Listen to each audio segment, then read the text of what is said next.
Buenos días, mi nombre es Alberto Lave y voy a hablar acerca de los trastornos del sodio. Bueno, a modo de introducción, la disnatremia o los desórdenes de las concentraciones de sodio son uno de los desórdenes más comunes en las urgencias médicas y se pueden considerar como hiper o hiponatremias severas que se asocian a un mayor riesgo de mortalidad cuando hay una leve hiponatremia, es decir, una concentración de sodio menor a la normal que es leve, se asocia con peores resultados y otras afecciones como la insuficiencia cardíaca. Y hay que considerar que el sodio es el catión, es decir, el ion con la carga positiva que es más abundante en el líquido extracelular, por lo que su desequilibrio afecta a los cationes, a los aniones y los que tienen carga negativa, y la osmolaridad plasmática con consecuencias sobre todo en el sistema nervioso central. Bien, en cuanto a la hipernatremia y la hiponatremia. La hipernatremia se considera cuando el sodio sérico es mayor a 145 milimol por litro. La hiponatremia cuando el sodio sérico es menor a 135 milimol por litro. La gravedad del cuadro clínico depende de la rapidez del cambio de la natremia y los síntomas no siempre se correlacionan con ella. Es muy importante destacar que la sintomatología está muy asociada más que a la concentración de la anatremia, es a la velocidad en que cambia la anatremia, porque eso puede generar sintomatología, sobre todo neurológica.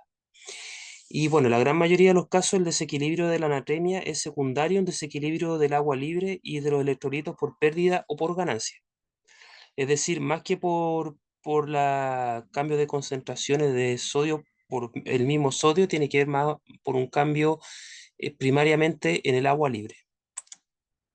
Bien, en cuanto a la fisiología, el sodio es el marcador de la tonicidad plasmática, es decir, el que eh, tiene mayor incidencia en cuanto a la osmolalidad plasmática en la sangre. Y el primer sistema que se ha afectado es el sistema nervioso central, desde cambio asintomático hasta riesgo vital. La osmolalidad plasmática se mide como dos veces la concentración de sodio más la concentración de glucosa dividido en 18 más la concentración de nitrógeno ureico dividido en 2,8.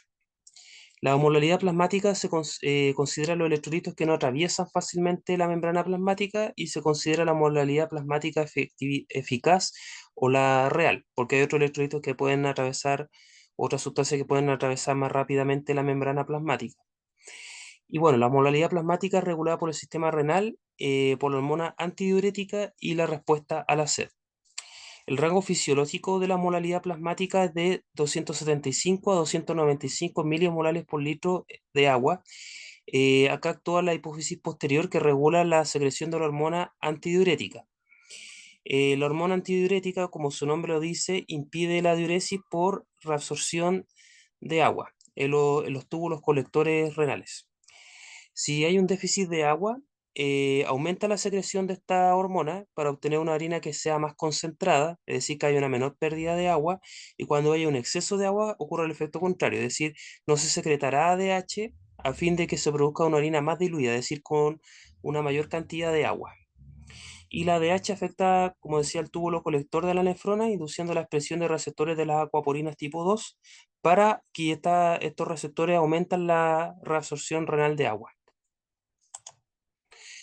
También hay otros factores que inducen la secreción de la ADH, como la hipovolemia, las drogas, el dolor, el estrés emocional, náuseas, embarazo, menstruación, hipoglicemia, dolor severo, hipoxemia severa y una concentración elevada de dióxido de carbono y la distribución al tercer espacio, que es el espacio intersticial. Acuérdense que está el espacio intracelular, el espacio extracelular y el espacio intersticial. Por ejemplo, en una sepsis severa, en quemaduras o en trauma.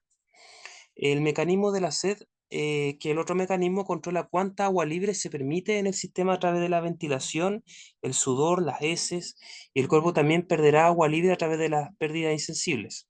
Y se estima que esto es de alrededor de 40 a 800 ml por día, previniendo la deshidratación más que la ADH, es decir, el mecanismo de sed también controla los niveles de agua libre. En el caso de la hiponatremia se define como una concentración sérica de sodio menor a 135 milimol por litro y es el trastorno más común del entorno médico. La causa más común es una hemodilución más que la pérdida total de sodio, más comúnmente una falta de secreción de agua libre. Es decir, cuando hay una mayor retención de agua dentro del organismo, aumenta el volumen de agua y por lo tanto con la misma concentración de sodio está más diluido. Por lo tanto, eso generaría esta hemodilución. En cuanto a la presentación, generalmente es asintomática con niveles menores a 125 milimol por litro. Se produce en disfunción neurológica por edema cerebral, que es salida de agua del tejido neuronal al extracelular. ¿Y esto por qué se debe? Porque como hay el ambiente que rodea el cerebro se vuelve más hipotónico, los solutos salen desde el tejido neuronal hacia el tejido, hacia el líquido extracelular. Y bueno, y esto depende más de la velocidad del cambio de concentración que del nivel sérico. Cuando hay un cambio de velocidad de concentración muy brusco, se puede producir el edema cerebral. Los síntomas leves pueden estar asociados a dolor de cabeza, náuseas, vómitos, letargo y confusión, y los síntomas graves, confusión grave, convulsiones, coma y muerte. En cuanto a la evaluación y diagnóstico, bueno, hay que hacer un análisis de sangre, de electrolitos plasmáticos y metabólicos con algunas hormonas como la TSH o el cortisol. Hay que ver los electrolitos urinarios, hay que medir el nivel del volumen plasmático, la osmolalidad plasmática, que puede ser generar una verdadera hiponatremia, que es por un estado hiposmolar. Es decir, hay una menor concentración de sodio. Cuando la hiponatremia es hipertónica, hay una molalidad mayor a 290 molares por kilo. Si es isotónica, entre 275 y 290 molares por kilo. Y si es una hiponatremia hipotónica, menor a 275 molares por kilo. Y esta a su vez se puede dividir en hipovolémica, euvolémica, em, perdón, hipervolémica, euvolémica e hipovolémica. Y hay que medir la natriuria para determinar el tipo. Porque a través de la natriuria se puede subclasificar la hiponatremia hipotónica. Si el sodio urinario es mayor a 20 mil equivalentes por litro, puede tener un posible origen nefrogénico, y si la osmolalidad es mayor a 200 milimolares por kilo, puede ser hiponatrémico. ¿Cómo se clasifica la hiponatremia? Bueno, hay que ver las causas más comunes de hiponatremia. Puede ser una que puede ser hipervolémica, que puede ser por una hiponatremia, por insuficiencia cardíaca, por una insuficiencia hepática, por una falla renal o el síndrome nefrótico. Cuando es euvolémica, por el síndrome de secreción inadecuada de H, drogas, polidipsia primaria, la potomanía por cerveza, la hiperglicemia, el hipotiroidismo, la insuficiencia adrenal, la hipocalemia y la dieta. Y cuando es una hiponatremia hipovolémica, por ejemplo, los casos de vómitos, diarrea, inducidas por ejercicio, algunos diuréticos tiacídicos, más comúnmente como la hidroclorotiazida, y el síndrome de pérdida de sal cerebral. Bueno, cuando hay estados de insuficiencia cardíaca congestiva, hepática, cirrosis, el síndrome nefrótico, el volumen sanguíneo arterial disminuye, aumenta la aldosterona, y eso produce una reabsorción de sodio y por lo tanto de agua. Eso genera edema. Y la hiponatremia hipervolémica se produce una ocupación del tercer espacio o el espacio intersticial, que es el espacio entre las células. Cuando hay un estado de hiponatremia hipovolémica, el paciente se ve seco, está deshidratado, hay natriuresis elevada por los diuréticos, puede haber pérdida de sal o una insuficiencia adrenal, por la insuficiencia de la aldosterona, por lo tanto no se reabsorbe agua y por lo tanto tampoco se reabsorbe sodio, y por eso se produce esta hiponatremia hipovolémica, porque se pierde tanto sodio como agua. Y si está disminuido, puede haber causa extrarrenal como una gastroenteritis, tanto por los vómitos como por la diarrea. Si es una hiponatremia euvolémica, la causa más común, la mayoría de los casos se va al síndrome de secreción inadecuada de H o SIAD-H, polidipsia psicogénica e hiponatremia inducida por fármacos. ¿Cuáles son los criterios de la secreción inadecuada de H? Una hiposmolaridad menor a 275 milimolares por kilo, una orina hiperosmolar mayor a 100 milimolares por kilo, euvolemia y el aumento de sodio en orina mayor a 20 miliequivalentes por litro. Y sin uso, evidencia de diuréticos o de enfermedad tiroidea o suprarrenal. ¿Y cuáles son las causas de la secreción inadecuada de H? Cuando hay un cáncer, trastorno del sistema nervioso central, drogas, VIH, tuberculosis y neumonía. ¿Cómo se maneja la hiponatremia? Bueno, cuando hay una hiponatremia que es aguda con un sodio menor a 135 milimoles por litro, menos de 48 horas, se considera aguda. Puede generar el síndrome de desmielinización osmótica, que lo voy a explicar un poco más adelante. Cuando hay concentraciones entre 130 y 134 mil equivalentes por litro y entre 120 y 129 mil equivalentes por litro, se definen como leves y moderados respectivamente. Y cuando son menos de 120 mil equivalentes por litro, se considera grave. Los síntomas leves, cuando la anemia puede tener síntomas relativamente inespecíficos que incluyen dolor de cabeza, cefalea, ¿no es cierto? Fatiga, náuseas, vómitos, mareo, alteraciones de la marcha, olvidos, confusión y problemas musculares y calambres. ¿Y cuál es el tratamiento? Un suero fisiológico hipertónico al 3% como infusión continua de 0,5 a 2 ml por kilo por hora.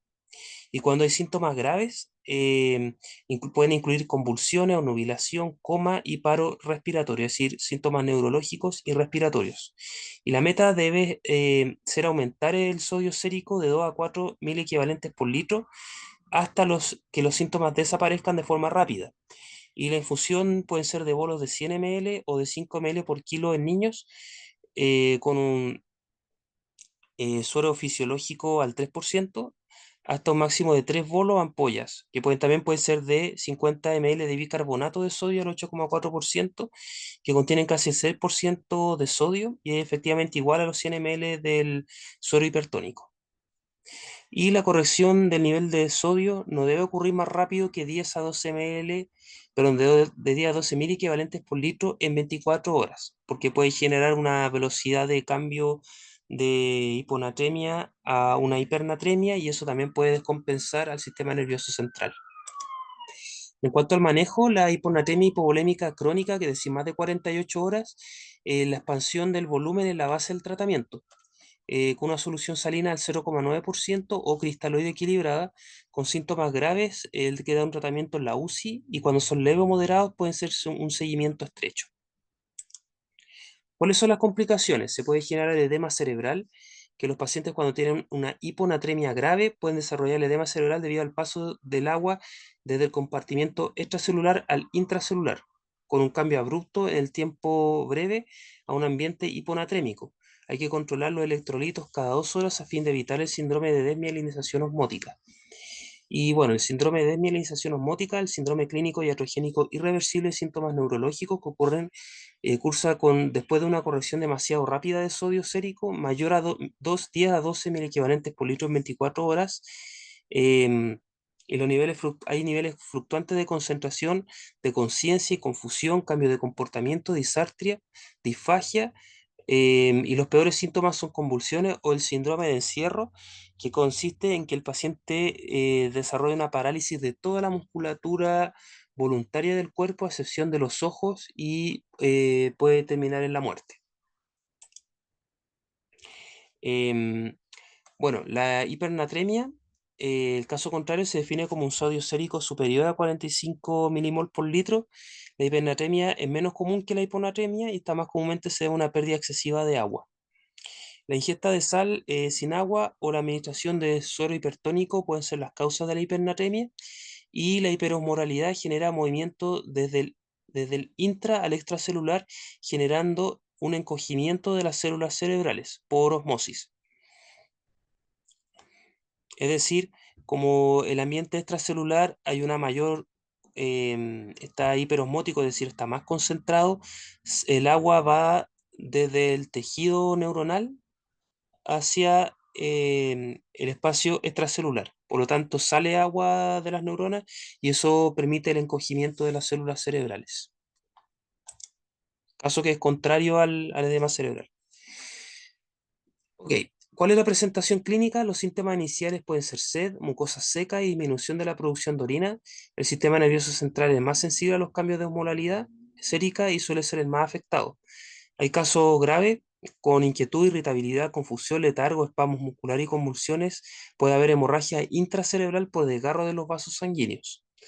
Y el sodio sérico aumenta más de 158 mil equivalentes por litro y valores superiores a 180 mil equivalentes por litro, se asocia con una tasa de mortalidad muy alta. ¿Cuáles son las causas más comunes de hipernatremia? Bueno, pueden ser cuando es una causa hipervolémica, puede ser una hipernatremia hipervolémica o puede ser una administración de solución hipertónica, como el suero fisiológico al 3%. Cuando es una hipernatremia euvolémica, puede ser por una diabetes insípida, y cuando es una hipernatremia hipovolémica, puede ser por una deshidratación debido a disminución de la ingesta de agua, una hiperglicemia prolongada, el síndrome hiperglicémico hiperosmolar, una diarrea osmótica o hiperaldosteronismo. En cuanto al manejo, el sodio sérico no debe disminuir más de 8 a 10 mil equivalentes por litro en un periodo determinado de 8 horas. Es decir, hay que buscar acá la disminución del sodio sérico, pero tiene que ir a esa velocidad para que no se produzcan trastornos de tipo neurológico, que fueron los que ya se explicaron. Bueno, el uso de líquidos isotónicos, la solución salina normal al ser 9% Ringer lactatos, para restaurar el volumen plasmático es óptimo porque probablemente sigue siendo hipotónico en comparación con la concentración sérica de los pacientes. Y si presenta signos de edema cerebral y restricciones de líquidos. Y si es un paciente asintomático, la corrección de nivel del sodio sérico debe ocurrir lentamente a una velocidad no superior a 0,5 mil equivalentes por litro por hora y no más de 8 a 15 mil equivalentes por litro por día. Y si la función renal está conservada, la excreción es natural y si está alterada se debe evaluar la diálisis, ya que el paciente tiene dificultad para la natriuresis. Bueno, ¿cuáles pueden ser las complicaciones? Que el edema cerebral, la corrección rápida de la hipernatremia puede provocar un desplazamiento de agua hacia las células cerebrales. Es decir, se pasa de un estado de hipernatremia a una hiponatremia. Por lo tanto, se produce el caso contrario y eso, por lo tanto, requiere una corrección gradual. Se puede producir el síndrome de desmielinización osmótica, que puede causar la destrucción de la mielina del tronco encefálico, lo que lleva a una afección llamada mielinolisis pontina central o el síndrome de desmielinización osmótica con síntomas neurológicos que ya fueron explicados. También se puede producir una sobrecarga de volumen, que esto puede provocar edema pulmonar, insuficiencia cardíaca congestiva o una exacerbación del edema que ya era existente. Y por último, pueden haber desequilibrios de los electrolitos. Cuando hay una corrección de la hipernatremia, puede afectar el equilibrio de otros electrolitos como el potasio y el magnesio, y los cambios rápidos en los niveles de electrolitos pueden provocar arritmias cardíacas, anomalías neuromusculares y otras complicaciones. Y por lo tanto hay que controlar los niveles séricos de electrolitos, los líquidos y el estado clínico del paciente. Es decir, los cambios de sodio afectan también las concentraciones de otros electrolitos y esos otros electrolitos también pueden generar otro tipo de trastornos, como los trastornos cardíacos, como por ejemplo la hipercalemia o la hipocalemia. Y bueno, otros tipos de trastornos como neuromusculares también. Bueno, espero que con esta presentación haya quedado algo más claro los trastornos de las concentraciones de sodio y cómo eso también pueden afectar principalmente al sistema nervioso central. Muchas gracias.